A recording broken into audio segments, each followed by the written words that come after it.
The ground was shaking before I even understood why. I froze mid-step, one boot half sunk into wet red moss, and felt the vibration travel up through my leg before the sound reached my ears.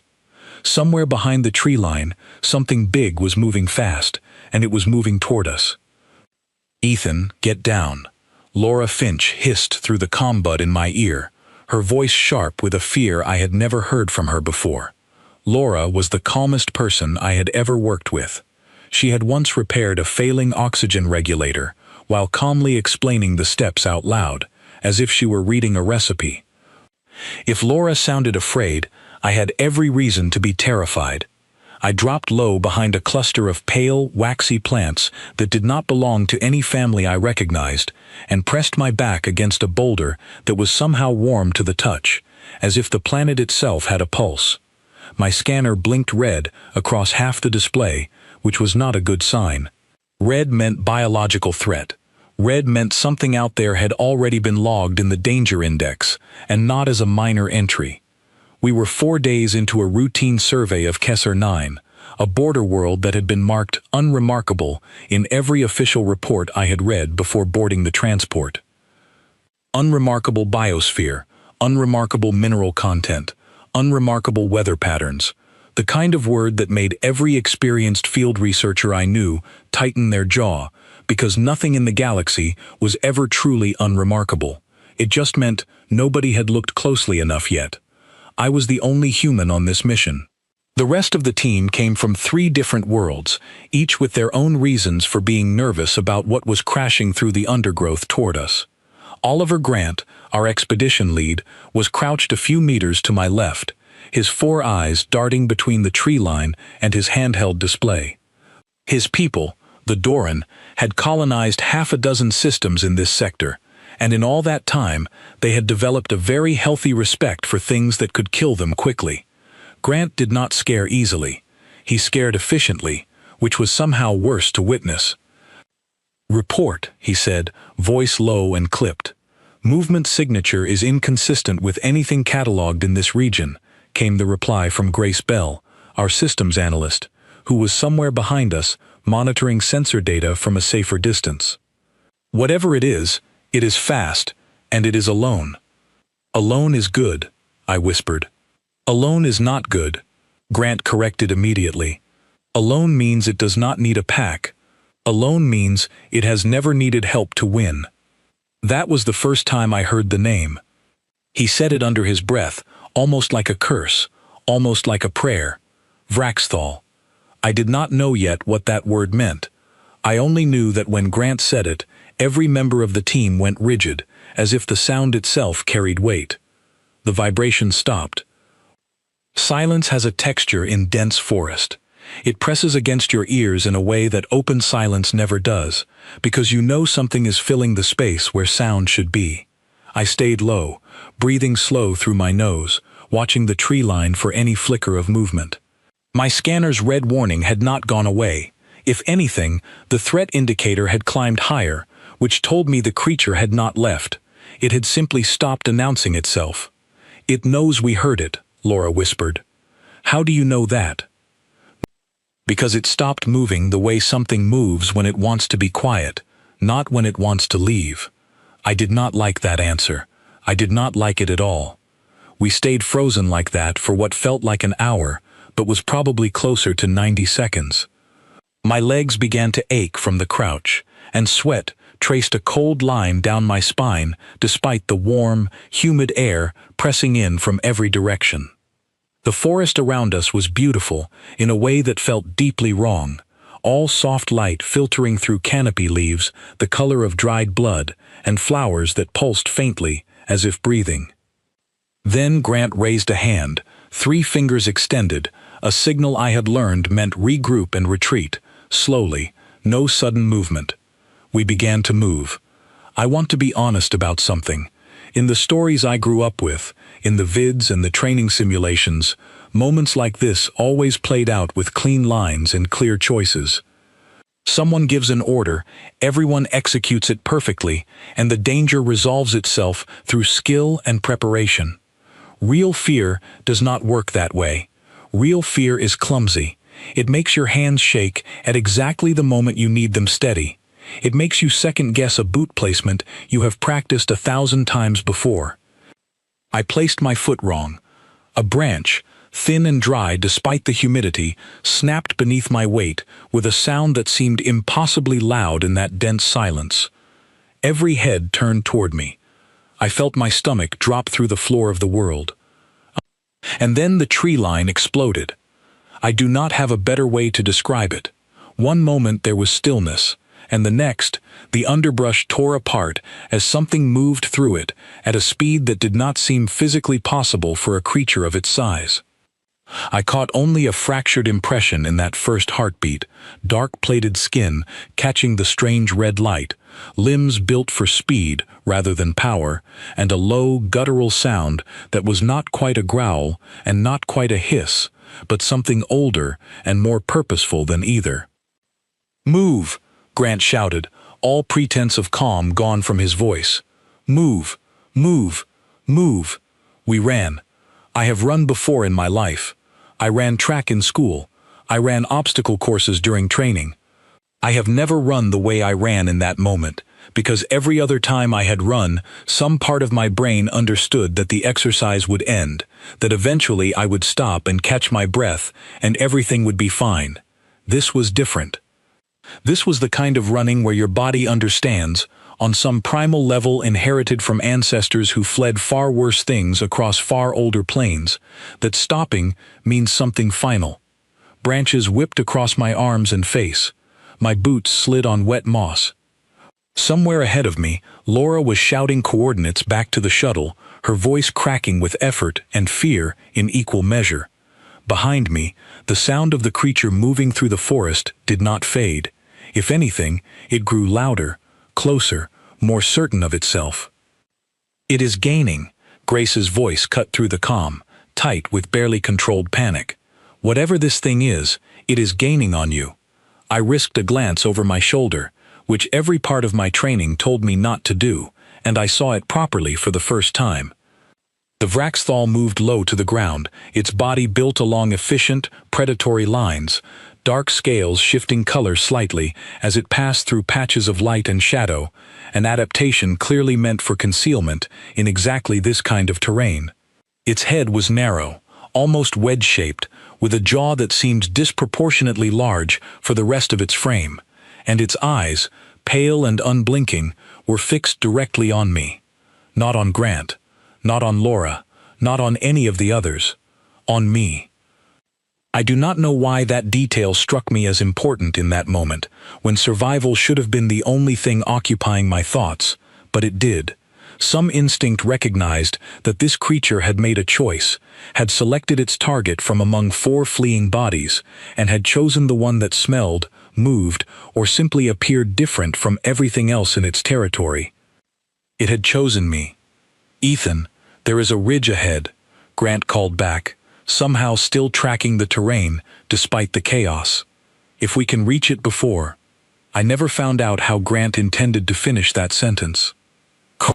My foot caught on an exposed root, and the world tilted sideways in the particular, sickening way that tells you, with total certainty, that you are about to fall. I hit the ground hard, air driven from my lungs in a single painful burst, my scanner skittering away into the undergrowth, forever lost to that alien forest floor. I rolled onto my back instinctively, some deep survival reflex demanding that I face whatever was coming rather than be caught defenseless from behind. The Vraxthal was already there. It filled my entire field of vision, close enough now that I could see the fine texture of its scales, the faint pulsing veins beneath translucent patches of skin near its throat, the way its pale eyes tracked my every small movement with an attention that felt almost intelligent, almost curious, in a way that made the moment feel even more surreal than the danger alone would have.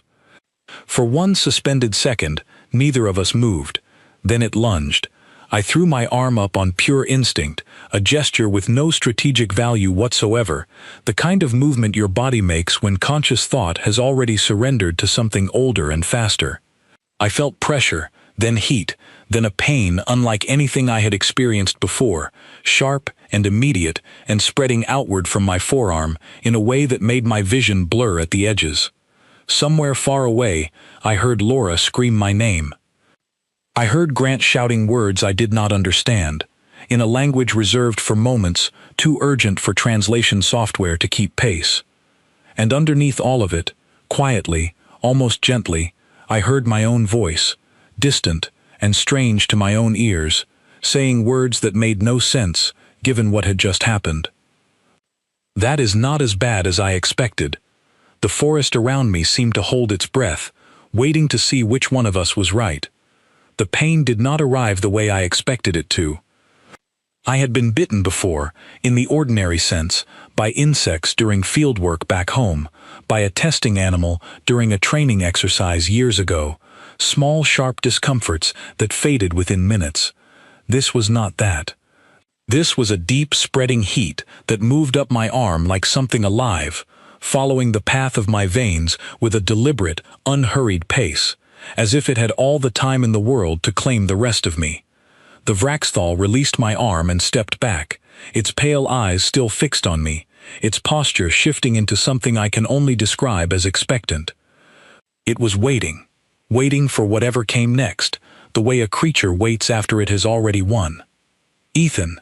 Laura reached me first, dropping to her knees in the wet moss beside me, her hands hovering over my arm without touching it, as if she was afraid that contact alone might make things worse.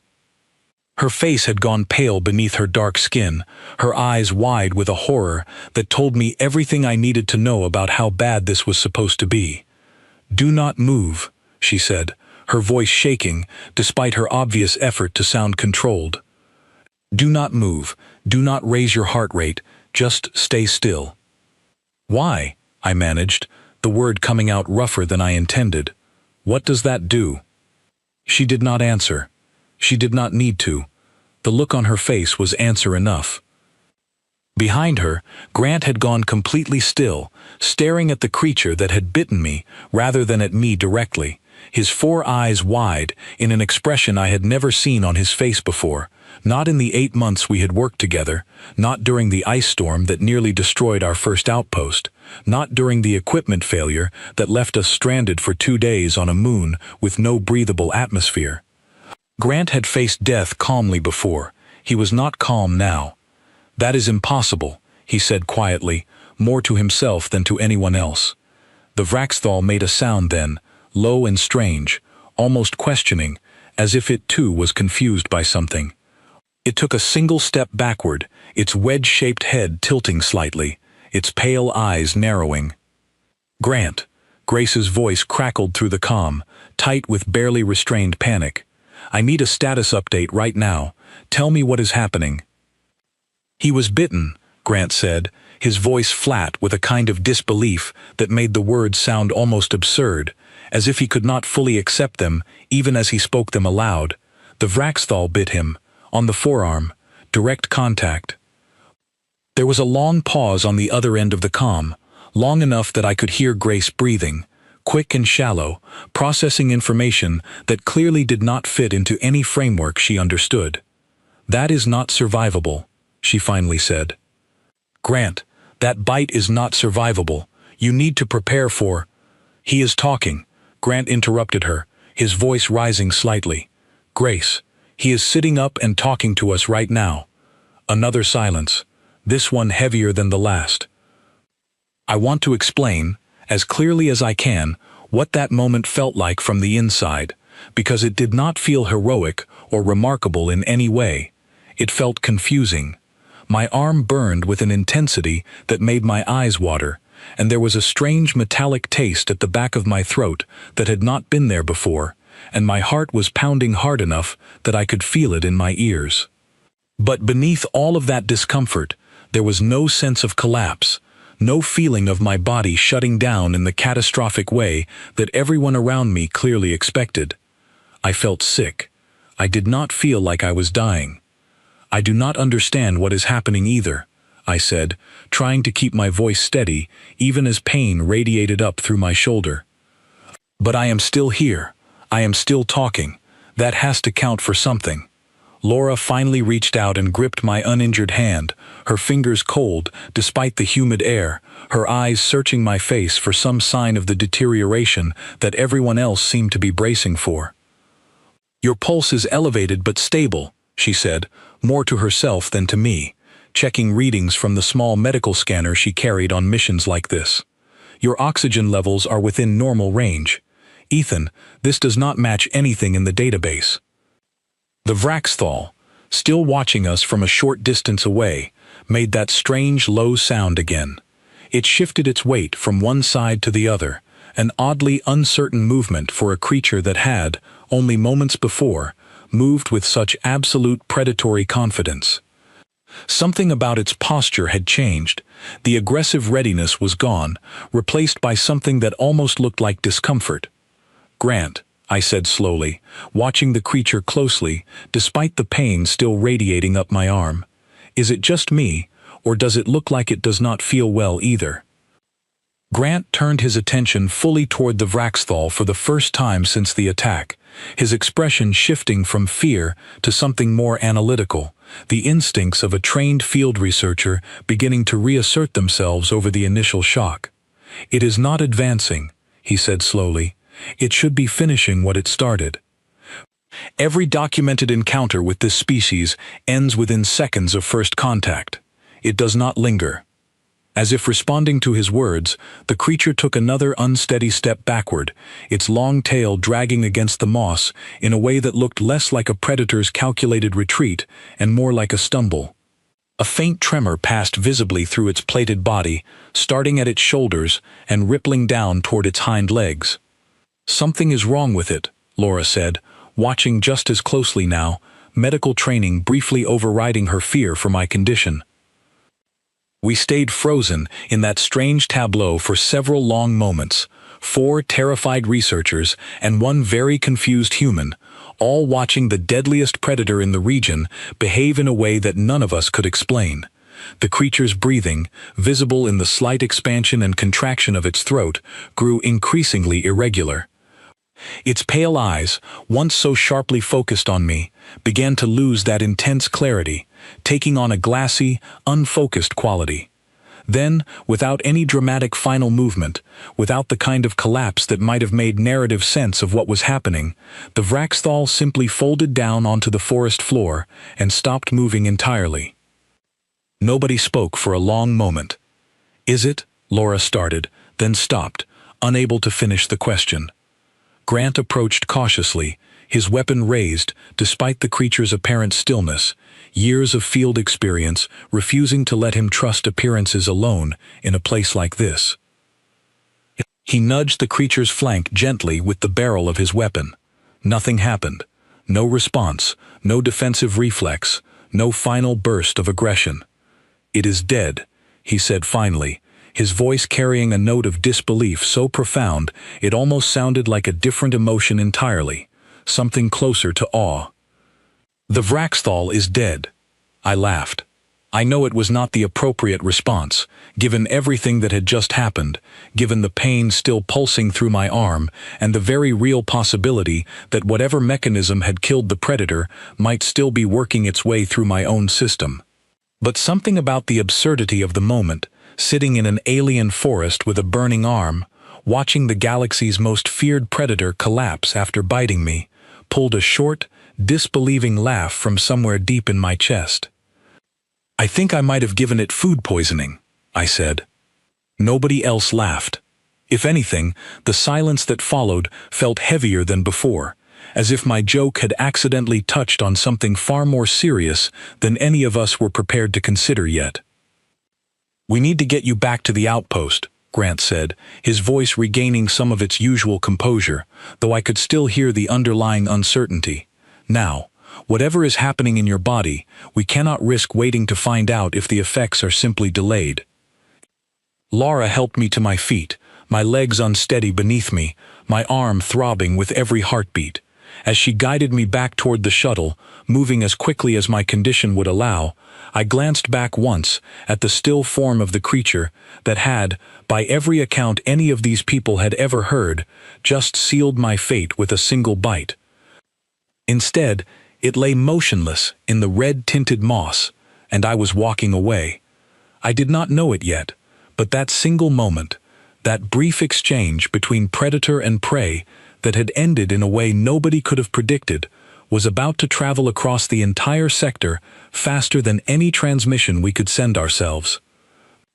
The trip back to the shuttle felt longer than the trip out had been, every step accompanied by Laura's quiet, constant monitoring of my vital signs, every glance from Grant carrying a mixture of concern and something closer to scientific fascination.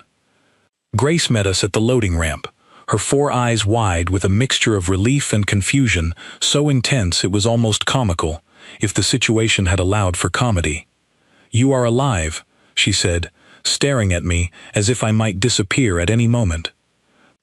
"So far," I said, trying for lightness and only partially succeeding. "This changes everything we understand about that species," she murmured, already turning toward her console, fingers moving rapidly across the display, even as she helped guide me toward a seat. "Every documented case, every historical record, every warning ever issued about the Vraxthal describes total, immediate lethality. There has never been a survivor, not one. In over 3 centuries of contact with this species across a dozen worlds, there has never been a single documented survivor."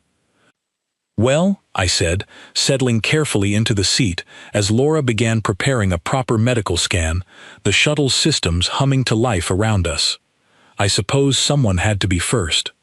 Grant looked at me for a long moment, his expression unreadable, before finally speaking.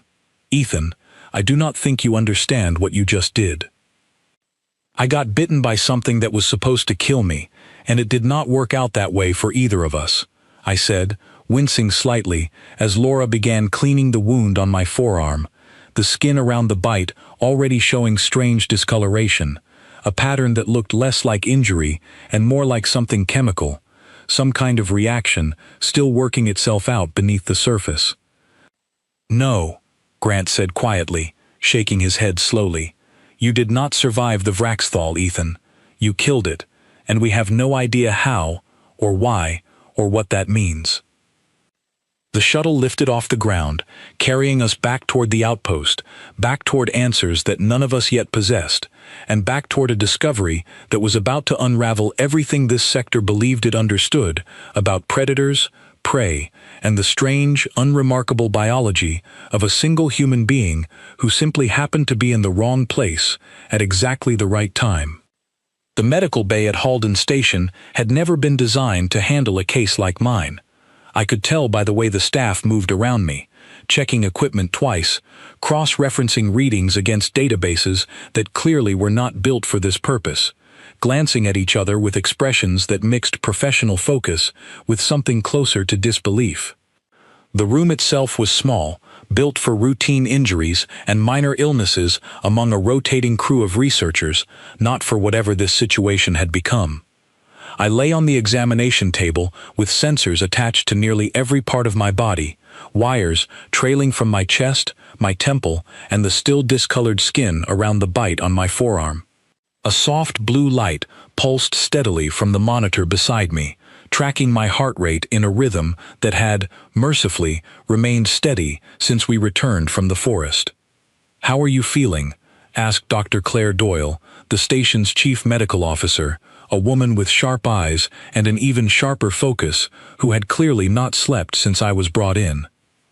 She was human as well, one of only 2 others stationed here, and something about her presence made the strangeness of the situation feel slightly less isolating. "Tired," I admitted. "My arm still aches, but it is a dull ache now, not the sharp burning from before. Otherwise, I feel like I have a mild fever, nothing more than that." Claire frowned at her display, scrolling through data that had accumulated steadily over the past several hours. "That is what concerns me," she said. "Because according to every record we have access to, you should not feel anything at all. You should not be conscious. By every documented account of Vraxthal venom, the neurological and cardiovascular collapse begins within the first 30 seconds of contact and reaches total system failure within 2 minutes. It has never taken longer, Not once, in over 300 years of recorded encounters. Maybe the numbers are wrong. The numbers are not wrong, she said, a note of frustration creeping into her voice, though I understood it was not directed at me. I have personally reviewed cases from 4 different species, spanning multiple decades, all showing the same pattern, with remarkable consistency. This is not a matter of incomplete data. This is a matter of you being an exception to something the entire sector considered an absolute certainty.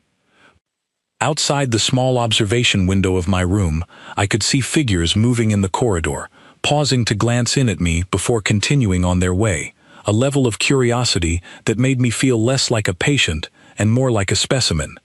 Word had clearly spread through the station faster than any official announcement could have managed. Grant appeared in the doorway sometime later, looking as though he had aged several years in the span of a single afternoon. He carried a data pad under one arm, his 4 eyes shadowed with fatigue and something else, a kind of unsettled energy that had not been present before the incident. "How is our miracle?" he said, though the humor in his voice felt forced, layered over something more serious underneath. "Still here," I said, still confused, but still here. He stepped further into the room, glancing at Claire, who gave a small nod, indicating it was fine for him to stay. He settled into the chair beside my bed, setting the datapad on his lap without immediately activating it. "We recovered the creature," he said finally. "The team went back for it, under heavy escort, once we confirmed the area was otherwise clear. It is being transported here for examination. You are going to study it." "We have to," he said. "Ethan, do you understand what is happening right now, beyond this room? I have already received 3 separate inquiries from research stations across the sector, all of them asking for confirmation of what happened here today. This is not staying contained to Kessler 9. This story is already moving faster than we can control it." I shifted slightly against the pillows, wincing as the movement pulled at the still tender skin near the bite. "I did not exactly plan to become a story," I said. "No one ever does," he replied, something almost gentle in his tone, despite the exhaustion evident on his face. "But you need to understand the scale of what just happened. The Vraxthal is not simply a dangerous predator. It occupies a very specific place in how every species in this sector, including my own, understands the natural order of things here. It has never lost. Not to armed hunters, not to defensive countermeasures, not to anything.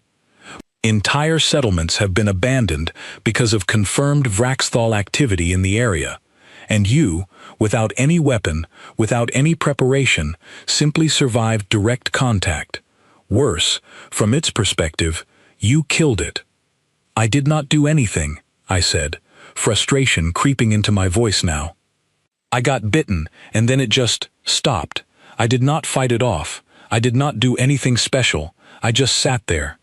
"That is exactly what makes this so difficult to explain," Claire interjected from across the room, still studying her datapad. "If you had somehow defeated it through action, through some clever countermeasure or defensive technology, that would fit within a framework we understand. Skill defeating danger is a story every species knows. But this was not that. Your body itself, simply by existing, appears to have been the mechanism of its destruction. That is a very different kind of story, and a far more unsettling one for anyone who has spent their life avoiding this creature." I did not have a response to that. I lay quietly for a moment, listening to the soft hum of medical equipment, trying to process the strange weight of what she was describing. I had not done anything heroic. I had simply been unlucky enough to be attacked, and then, through no action of my own, lucky enough to survive an encounter that should have killed me instantly. "What happens now?" I finally asked. Grant exchanged a glance with Claire before answering. "Now, we wait for the necropsy results. Dr. Voss is already preparing the examination. If anyone can determine what happened, it will be him. Until then, we keep you under observation, and we try to manage the situation outside this room as carefully as we can." Managing the situation turned out to be a significant understatement. Over the following hours, I watched through the small window of my medical room as Halden Station transformed into something closer to a hub of controlled chaos. Personnel I had never met before found reasons to walk past my room multiple times. Communication logs, according to Grace, who visited briefly to update me on the situation, showed a growing number of inquiries, not just from nearby research outposts, but from official channels representing several different governments across the sector. "They want confirmation," Grace explained, sitting on the edge of a chair near my bed, her 4 eyes wide with a mixture of excitement and lingering nervousness that had not fully faded since the forest. Official, verified confirmation that a Vraxthal encounter resulted in a human survivor and that the creature itself did not survive the encounter. Why does that matter so much to people who were not even there? Grace considered the question for a moment, her expression thoughtful. Because for as long as any of the species in this sector have understood the danger of that creature, it has represented a kind of absolute limit. A line that could not be crossed. Territories have been mapped around confirmed Vraxthal activity. Expansion plans have been altered. Entire industries related to defensive technology and predator avoidance exist specifically because of species like this one. If that limit is not as absolute as everyone believed, it raises questions about everything built around that assumption. I let that sink in slowly, the implications far larger than I had initially considered. This was not simply about my survival, or even about the creature's death. This was about an entire framework of understanding, built over centuries of contact and loss, suddenly proving less certain than anyone had believed. Dr. Henry Voss, the station's staff biologist, arrived late in the evening, his usually composed demeanor replaced by something closer to barely restrained urgency. He was a tall, quiet man who I had only spoken with a handful of times before this incident, mostly regarding equipment logistics for our survey missions. Now, he stood at the foot of my bed with an expression I had never seen on him before, somewhere between professional excitement and genuine unease. "The necropsy is complete," he said without preamble. The room seemed to hold its breath. "And," Claire prompted, when he did not immediately continue. Voss glanced at me, then back to Claire, seeming to gather his thoughts before speaking. "I need everyone to understand that what I am about to describe does not fit cleanly into any established framework for how venomous predation is supposed to function. This is going to require a significant revision of how we understand this species, and potentially several others." "Just tell us," Grant said, his patience clearly wearing thin after a day of uncertainty. Voss nodded slowly, activating a display that projected a rotating 3-dimensional image of the creature's internal structure above the small table in the corner of the room. Even reduced to diagram form, stripped of its living presence, the Vraxthal still carried an unsettling quality, all sharp angles and efficient predatory design. The venom delivery system in this species functions through a series of specialized glands connected directly to its bite mechanism, he explained, highlighting a section of the diagram near the creature's jaw. In every previous documented case, this venom interacts with the recipient's nervous system in a way that causes rapid, cascading failure. It is, by every measure we have studied, one of the most efficient predatory adaptations known to exist in this sector. "But," I prompted, sensing the shift in his explanation before it arrived. "But," he continued, "upon detailed examination of this specimen's remains, I found something entirely unexpected. The glands responsible for venom production show signs of catastrophic internal rupture, occurring almost simultaneously with the bite itself. This is not a natural process for this species. This is not documented anywhere in existing research." Claire stepped closer to the projected image, studying it intently. "Are you suggesting the venom reacted with something in Ethan's biology?" "I am suggesting exactly that," Voss said, "though I do not yet have a complete explanation for why or how. What I can say with confidence is that whatever occurred within the creature's own body immediately following the bite was not a response, it was built to survive." I lay quietly, absorbing this information, trying to reconcile the image of myself, an ordinary researcher, with nothing remarkable about his biology, as far as I had ever known, somehow serving as the catalyst for the death of a creature that had, by every account, never lost an encounter before. "So my blood killed it," I said slowly, testing the idea aloud. "That is the working theory," Voss confirmed, "though the specific mechanism remains unclear. I have preserved samples for further analysis, but I believe we are looking at some form of severe biochemical incompatibility, one that triggered a fatal reaction not in you, but in the predator itself." The room fell silent again, everyone processing the strange, almost inverted nature of what had happened. A creature built, across countless generations, to be the perfect predator, had encountered something so fundamentally incompatible with its own biology that the encounter had proven fatal, not to its intended prey, but to itself. "I need to run further tests," Voss continued, comparing Ethan's biological samples against known Vraxthal venom components at a molecular level. If we can identify the specific incompatibility, it could have significant implications, not just for understanding this particular encounter, but potentially for defensive research across the entire sector. "How long will that take?" Grant asked. "Days, at minimum, possibly longer, depending on what we find." Voss glanced toward me, his expression softening slightly. "In the meantime, I would recommend continued observation. Even if the immediate danger appears to have passed, we do not yet understand the full scope of what happened today. There could be effects we have not yet identified." I nodded, though a part of me, quietly and cautiously, had already begun to accept that whatever danger the bite had posed seemed to be behind me. The ache in my arm continued to fade with each passing hour, replaced by nothing more threatening than mild fatigue and the lingering strangeness of everything that had happened. As the evening wore on and the station gradually settled into a quieter rhythm, I found myself staring at the ceiling of my small medical room, turning the day's events over in my mind.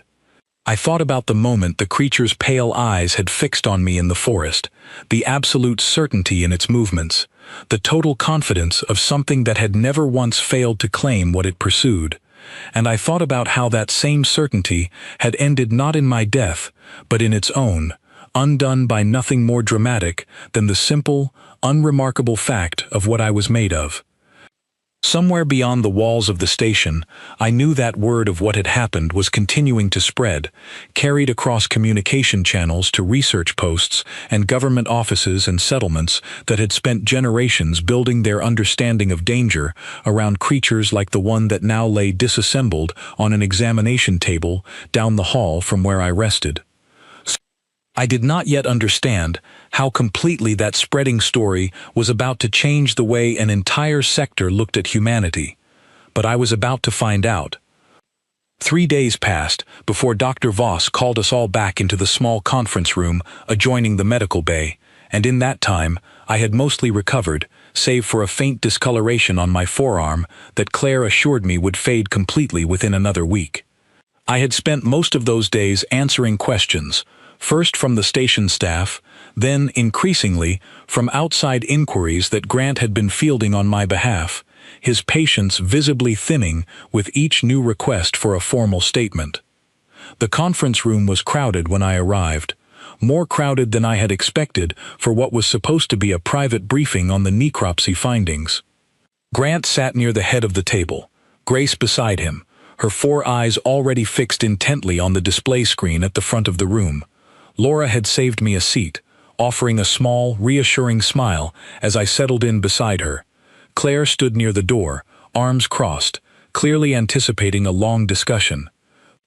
Voss entered a few minutes later, carrying a datapad and looking like a man who had barely slept since our last conversation, though there was an unmistakable energy in his expression, the kind that comes from finally understanding something that had seemed impossible only days before. "Thank you all for coming," he began, activating the display at the front of the room. "I want to walk through the complete findings carefully, because I believe what we have discovered here has implications well beyond this single incident."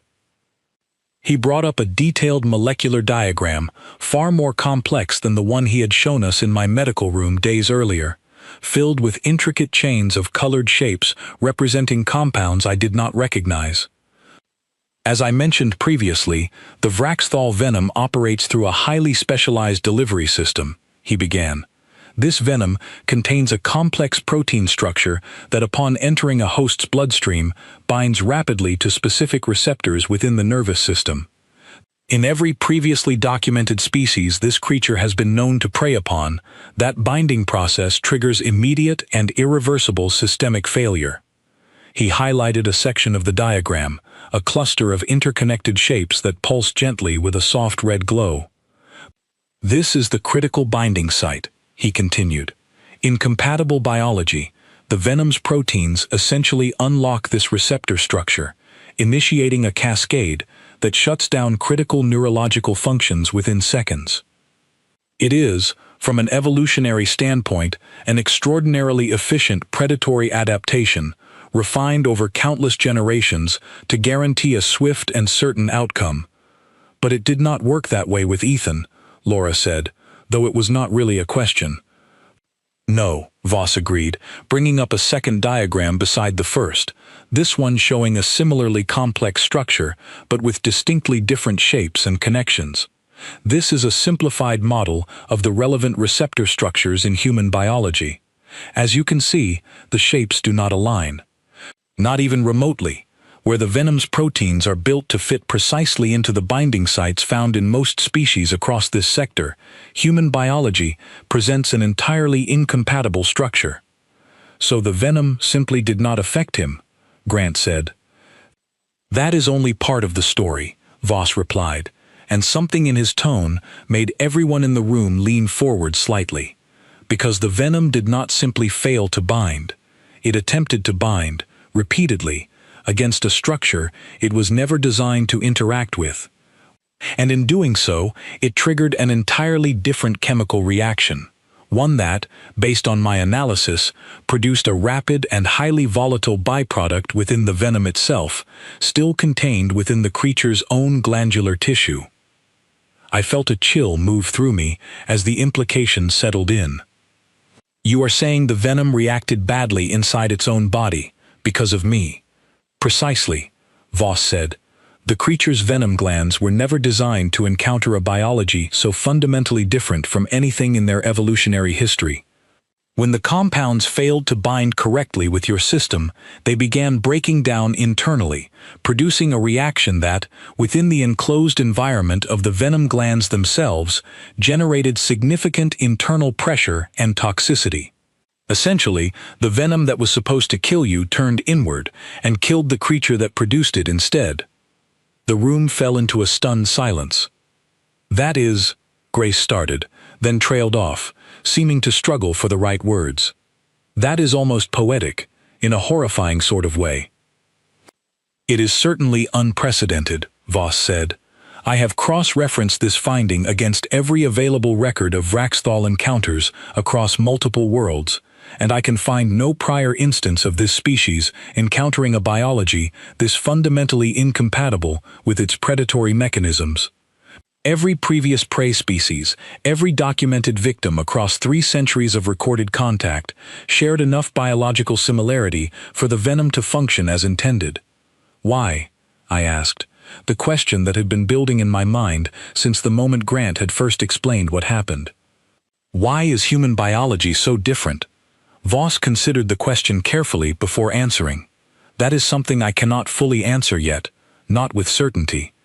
Humanity is, from what I understand, a relatively recent addition to the wider community of species in this sector, having developed in complete isolation for the vast majority of your evolutionary history, on a world with no contact whatsoever with the biological patterns that shaped species here.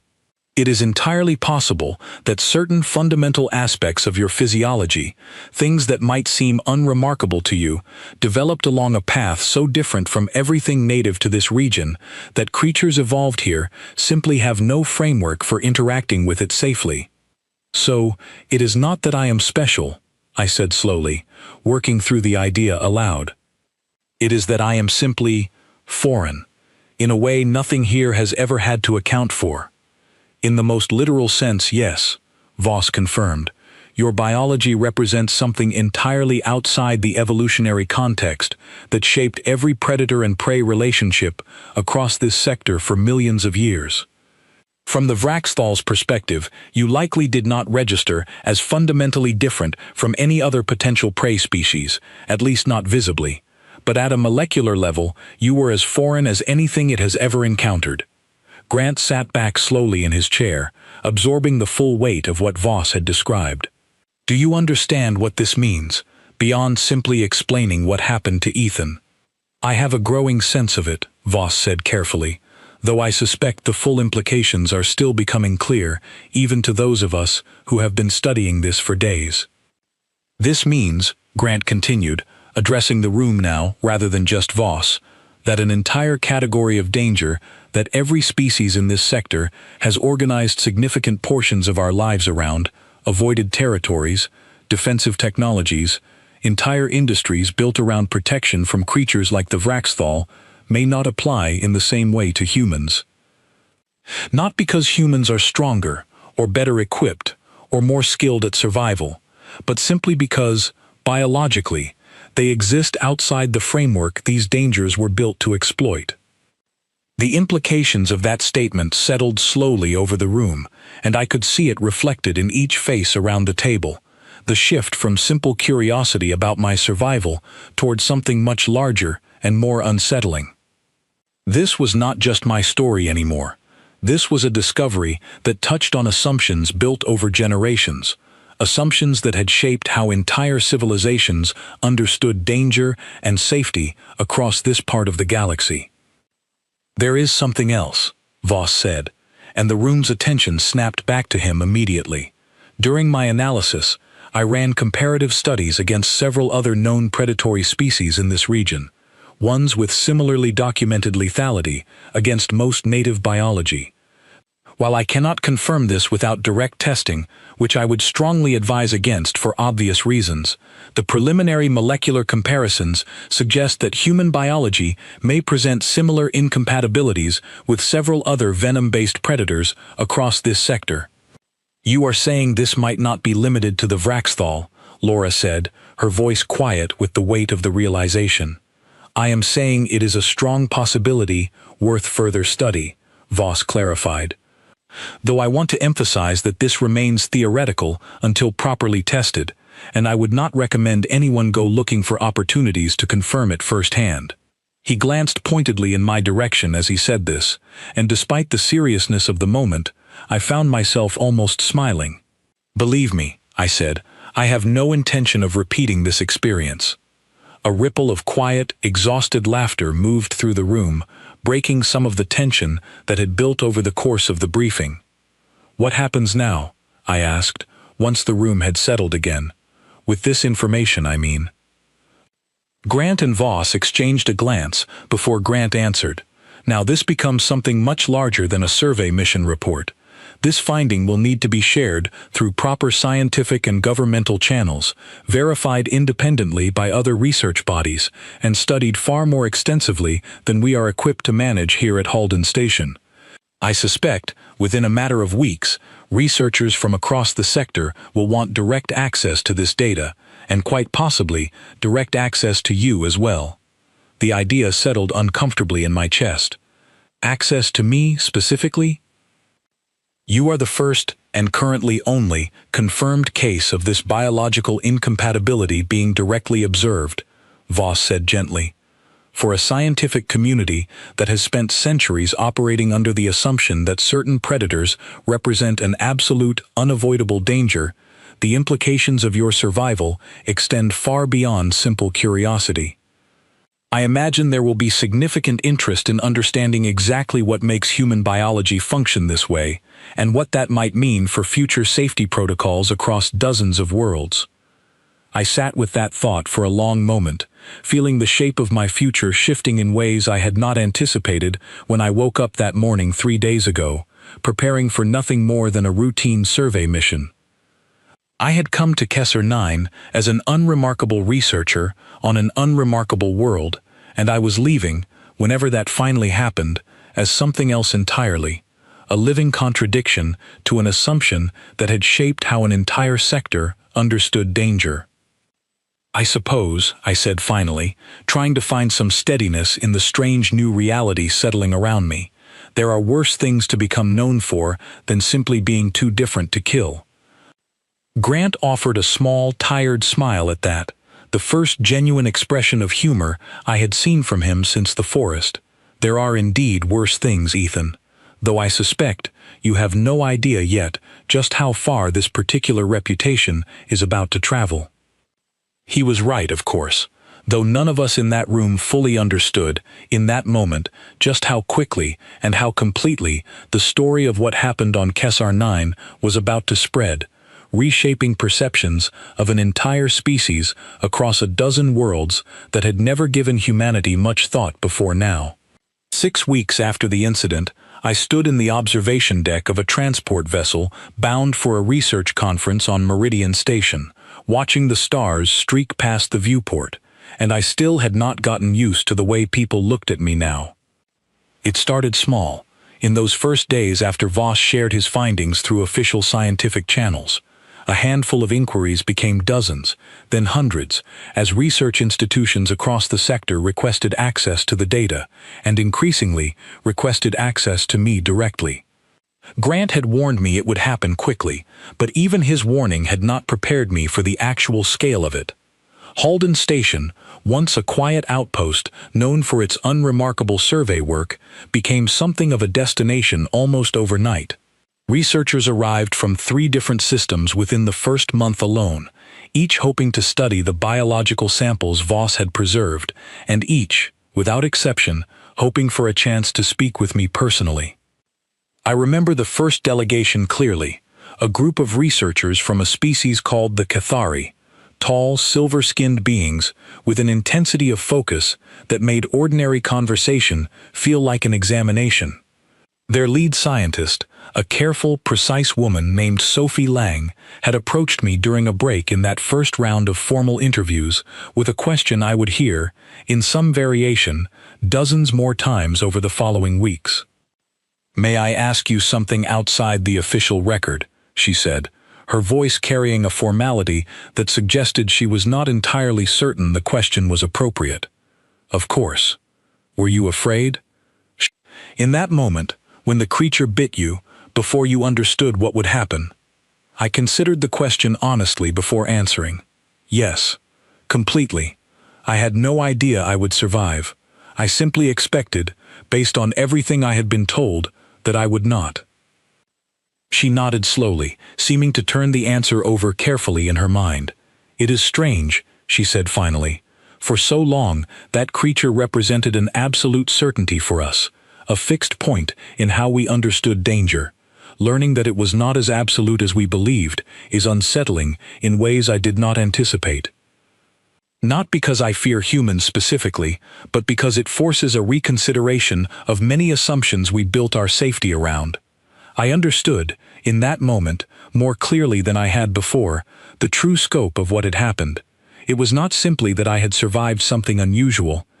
It was that an entire framework of understanding, built over generations, had been proven incomplete, and people across the sector were now grappling with the implications of that in ways both scientific and deeply personal. The requests continued to grow. Formal invitations arrived from research institutions, government bodies, and even a handful of private organizations, each hoping to secure some form of collaboration, some access to further study, some opportunity to better understand what my survival meant for the broader question of human biology in relation to the many dangers native to this part of the galaxy. Grant, ever practical despite the growing chaos surrounding our small station, helped coordinate a more structured approach, working alongside station administration to establish proper protocols for research access, ensuring that legitimate scientific inquiry could proceed without overwhelming either the station or myself entirely. "You are, in a very real sense, sitting on top of a discovery that touches every civilization in this sector," he told me one evening, as we reviewed yet another stack of formal requests together in the station's small administrative office. "I do not think even you fully appreciate how significant this is." "I am starting to," I admitted, glancing at the growing pile of documents, each representing another institution hoping for access, another opportunity to study what my body had somehow done without any conscious effort on my part. Laura, who had remained close throughout the entire process, offered perhaps the most grounded perspective of anyone during those chaotic weeks. "You know," she said one afternoon, as we walked together through the station's central corridor, weaving past yet another group of visiting researchers, "for someone who nearly died in a spectacular and terrifying way, you are handling all of this remarkably well." "I do not think I have had time to fully process it," I admitted. "Every time I think I understand the scale of what happened, someone explains another layer of implication I had not considered." "That seems fair," she said, smiling slightly. "Though, for what it is worth, I think there is something almost fitting about the way this played out. You did not survive through some incredible feat of strength or cleverness. You survived simply by being exactly what you already were. There is something honest about that, even if it is strange." I thought about her words often in the weeks that followed, as the scale of interest continued to grow beyond anything I could have imagined during that terrifying afternoon in the forest. Formal research papers began circulating, analyzing not just the specific biochemical incompatibility Voss had first identified, but exploring broader questions about human physiology and its relationship to the many other predatory adaptations found throughout the sector. Some of the findings were reassuring, others were more unsettling, at least to the species who had spent generations building elaborate defensive systems and territorial boundaries around dangers that, it now appeared, might not carry the same absolute lethality when it came to humans specifically. I began to understand, through countless conversations with visiting researchers, that this discovery was reshaping not just scientific understanding, but broader cultural perceptions of what humanity represented within this wider community of species. I was no longer simply a researcher who happened to survive an unlikely encounter. I had become, whether I wanted the role or not, a symbol of something larger, a walking reminder that the natural order everyone had assumed to be fixed and absolute contained far more uncertainty than anyone had previously believed. The invitation to Meridian Station arrived near the end of that 6th week, a formal request to present my experience directly to a gathering of senior researchers and government representatives from across the sector, an opportunity, as the invitation described it, to help shape future understanding and policy regarding human biology and its implications for interspecies safety protocols. I accepted, though not without significant hesitation, and now, standing in the observation deck of the transport vessel carrying me toward that conference, watching the stars blur into streaks of light beyond the viewport, I found myself reflecting on everything that had happened since that afternoon on Kessler 9. Grant joined me quietly on the observation deck, standing beside me without speaking for a long moment, both of us watching the vastness of space stretch out before us. "Nervous?" he finally asked. "A little," I admitted. "This feels like a very large stage for someone who did not actually do anything heroic." He considered that for a moment, before responding. "I have been thinking about that, actually, ever since Voss first explained his findings to us. I do not think what happened diminishes because you did not fight, or strategize, or overcome the creature through skill. If anything, I think it says something more interesting about your species." "What do you mean?" "For as long as I can remember, danger in this sector has been understood through the lens of strength, of preparation, of careful defensive planning against threats that could not simply be avoided through other means. Species have organized entire aspects of their civilization around managing these dangers. And then you arrive, seemingly unremarkable, by every measure anyone here initially applied to you, and you survive one of the most feared encounters imaginable, not through any of those traditional methods, but simply through the fact of what you already were."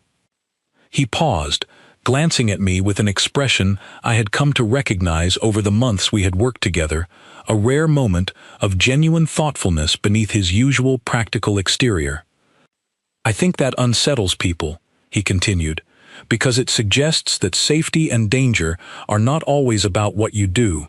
Sometimes they are simply about what you are, and that is a much harder thing to plan for, or defend against, or fully understand."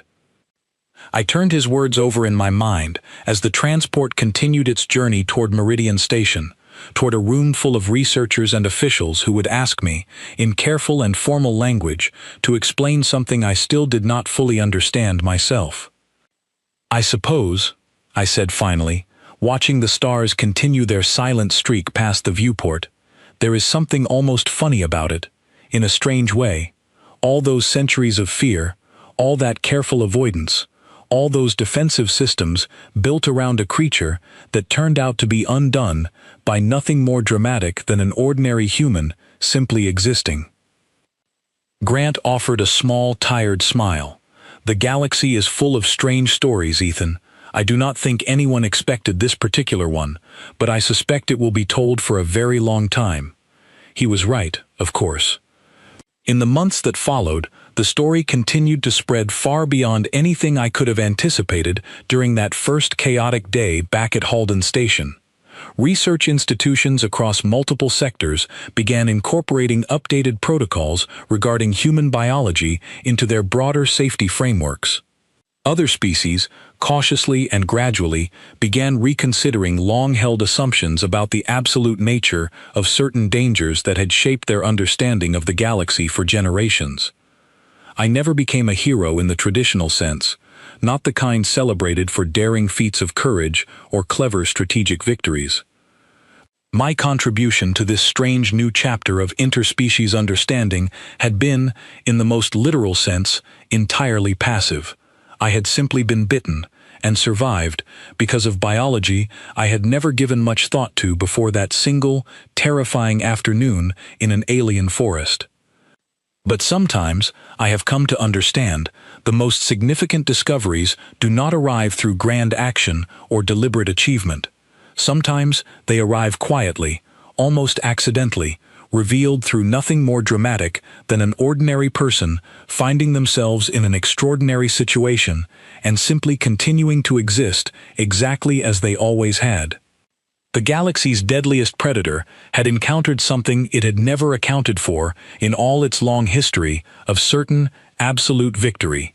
It had encountered an ordinary human, unremarkable by every measure anyone had previously applied, and in that single unremarkable moment, the predator had perished, while the prey it had chosen simply continued breathing. I still do not consider myself remarkable. I still think, more often than not, about how close that moment came to ending very differently, how easily the story could have unfolded exactly as everyone expected, with a different, far more tragic outcome.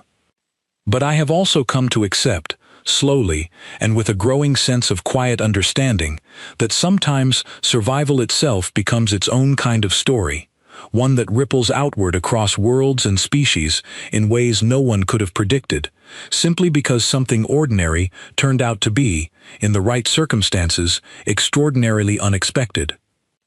And perhaps that is the truest measure of what it means to be human in a galaxy full of certainties. Not strength, not cunning, not deliberate mastery over danger. Sometimes, simply being exactly what we are is enough to change everything.